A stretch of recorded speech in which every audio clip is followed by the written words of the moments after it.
పెళ్లిళ్ల సీజన్లో షామియానాలు వంట పాత్రలు అద్దెలకిస్తుంటారు.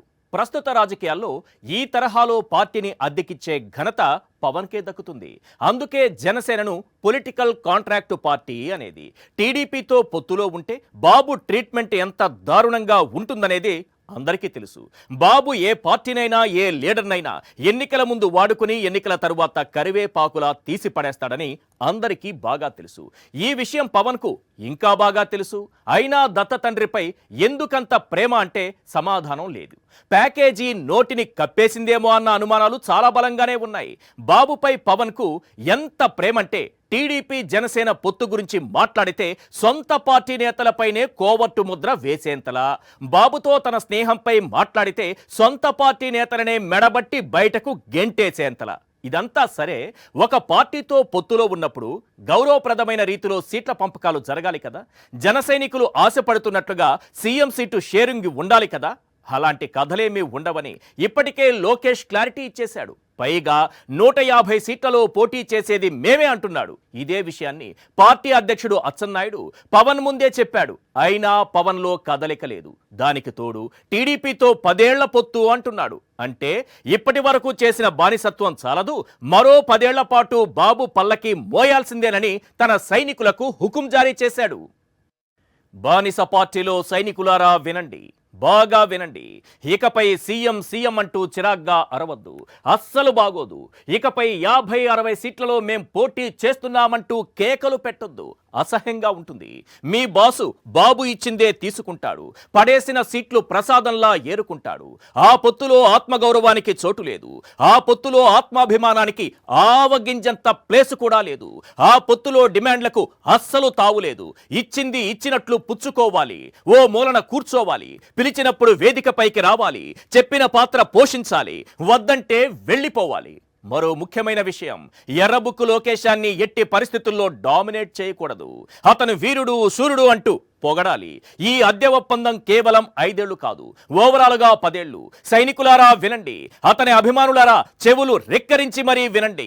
5 ఏళ్లు కాదు, మొత్తంగా 10 ఏళ్లకు మిమ్మల్ని కరకట్ట బాబుకు తాకట్టు పెట్టేశాడు మీ బాసు. ఎదురు ప్రశ్నిస్తే మాత్రం మీపై కోవట్టు ముద్ర వేస్తాడు. కాదు కూడదంటే పార్టీ నుంచి మెడబట్టి బయటకు గెంటేస్తాడు. ఓవరాల్గా అతను పార్టీ పెట్టింది మీకోసం కాదు, ప్రజల కోసం అస్సలే కాదు, జస్ట్ అద్దెకివ్వడానికి. అదే చేస్తున్నాడు. ఇదంతా చూశాక, ఇంత జరిగాక ఇంకా ఆత్మగౌరవం గురించి, దాని అడ్రస్ గురించి అభిమానులు ఎవరైనా మాట్లాడారో ఆత్మగౌరవం సిగ్గుతో తలదించుకొని కరకట్టపై ఆత్మహత్య చేసుకుంటుంది. అమ్ముడు పోయేవాడికి ఆత్మగౌరవం ఏంటి సార్? తాను ఉన్నది బాబుకు, అతని పార్టీకి కొమ్ము కాయడానికే అని చెప్పేవాడికి ఆత్మాభిమానం ఏంటి సార్? పల్లకి మోసే వాడికి పరువేంటి సార్? పార్టీ గెలిస్తే చంద్రబాబే సీఎం అని లోకేష్ క్లారిటీ ఇచ్చిన తరువాత మేం సింగిల్ గా పోటీ చేసిన 160 సీట్లలో గెలుస్తామంటూ అచ్చన్న వాపు చూపించిన తరువాత అయినా సరే జనసేన టీడీపీ పొత్తు మరో 10 ఏళ్లు ఉండాల్సిన అవసరం ఉందని పవన్ బల్లగుద్ది చెప్పిన తరువాత ఇంకా అదే పార్టీని పట్టుకుని వేలాడితే వాళ్లను సైనికులు అనరు బాస్, జస్ట్ బానిసలంటారు. పవన్ బానిసత్వం బయటపడుతున్న వేళ కొన్ని ప్రశ్నలు వినిపిస్తున్నాయి. అవేంటో ఒక్కసారి మనం స్క్రీన్ పైన చూద్దాం. క్వశ్చన్ నెంబర్ 1, హరిరామ జోగయ్య ప్రశ్నలకు సమాధానం ఉందా? క్వశ్చన్ నెంబర్ 2, లోకేష్ క్లియర్గా చెప్పిన పవన్ ఎందుకు నోరు మెదపడు? క్వశ్చన్ నెంబర్ 3, బాబు విసిరే 4-5 సీట్లే పవన్ కు మహాప్రసాదమా? క్వశ్చన్ నెంబర్ 4, ఈ బిస్కెట్ బతుకు ఇంకెంత కాలం పవన్? పవన్ బానిసత్వానికి బ్రాండ్ అంబాసిడర్ గా మారుతున్న వేళ వినిపిస్తున్నటువంటి ప్రశ్నలివే. ఇంతకాలం జనసేనకు మద్దతుగా నిలిచిన కాపునేత హరిరామ జోగయ్య ప్రశ్నలు సంధించడం మొదలుపెట్టారు. టీడీపీతో పొత్తులో భాగంగా జనసేనకు 57 సీట్లు ఇవ్వాలని ఈ వయసులో ఆయన తన మనసులో మాట బయటపెట్టారు. లోకేష్ స్టేట్మెంట్ తరువాత జనసేనకు 50 కాదు కదా, ఓ 10-15 సీట్లొస్తే గొప్ప అని హరిరామ జోగయ్యకు అర్థమైంది. అందుకే పవన్ కు ఓ లేఖ రాశారు. అందులో కొన్ని ప్రశ్నలు సంధించారు. చంద్రబాబు నాయకత్వాన్ని పవన్ నిజంగా సమర్థిస్తున్నాడా? ఒకవేళ సమర్థిస్తే బడుగు బలహీన వర్గాల పరిస్థితి ఏంటని నిలదీశారు. పవన్ ను నమ్ముకున్న వాళ్ళు, ఆయన నుంచి ఏదో ఆశిస్తున్న వాళ్ళు అతని వైఖరేంటో తెలుసుకోవాలని అనుకుంటున్నారని, ఆ వైఖరిని స్పష్టంగా అందరికీ అర్థమయ్యేట్లు చెప్పాలని కోరారు. రాష్ట్రానికి అనుభవస్తుని నాయకత్వమే కావాలంటూ పవన్ కళ్యాణ్ అనేక సార్లు ప్రస్తావించిన మాటను కూడా లేఖ ద్వారా ప్రస్తావించారు. ఇవి హరిరామ జోగయ్య సంధించిన ప్రశ్నలు. ఇప్పుడేంటి, పవన్ ఈయన మీద కూడా కోవర్టు ముద్ర వేస్తాడా? ఈయన తీరును కూడా తప్పుపడతాడా? సార్ జోగయ్య గారు, పవన్ను ఎవరు ప్రశ్నించినా వారంతా కోవర్టులే అట. ఇప్పుడు మీరు ప్రశ్నించారు, సో మిమ్మల్ని కూడా కోరలు ఊడిపోయిన కోవర్టు అని పవన్ కామెంట్ చేయొచ్చు. ఏదేమైనా ప్రశ్నించే పార్టీని మీరు ప్రశ్నించిన తీరు బాగుంది సార్. లోకేష్ క్లియర్గా చెప్పాడు. అవును, లోకేష్ చాలా క్లియర్గా చెప్పాడు. సపోజ్ అధికారంలోకి వస్తే చంద్రబాబే సీఎం అట. ఇందులో ఎలాంటి కన్ఫ్యూజన్ అవసరం లేదట. అనుభవం కలిగిన నాయకత్వం అవసరమని స్వయంగా పవన్ కళ్యాణ్ చెప్పాడని లోకేష్ కోట్ చేశాడు. అంటే దాని అర్థం ఏంటి?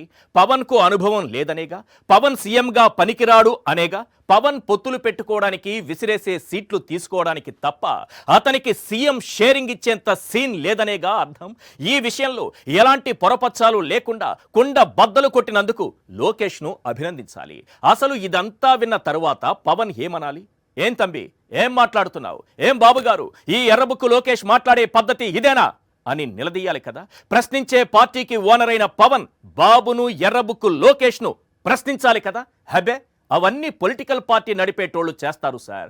మనం కాంట్రాక్టుకు పొలిటికల్ పార్టీని నడిపేటోళ్ళం, మేము అలా చేయం. పార్టీని అద్దెకిచ్చిన తరువాత ఇదేంటి అదేంటి అని ప్రశ్నించాం, వాళ్ళు చెప్పింది చేస్తాం. అందుకే లోకేష్ ఈ 5 ఏళ్లకే అని చెబితే కాదు కాదు వచ్చే 10 ఏళ్లకంటూ మరో మెట్టు దిగి ఎక్కి చెప్పాడు పవన్. అంటే 2034 వరకు స్వతంత్రంగా జనసేన బతకదని ఫుల్ క్లారిటీ ఇచ్చేశాడు. ఇంతకంటే దిక్కుమాలిన సిగ్గుమాలిన పని ఇంకేదైనా ఉంటుందా? అసలు ఇప్పుడు ఎవరి అవసరం ఎవరికి ఉంది?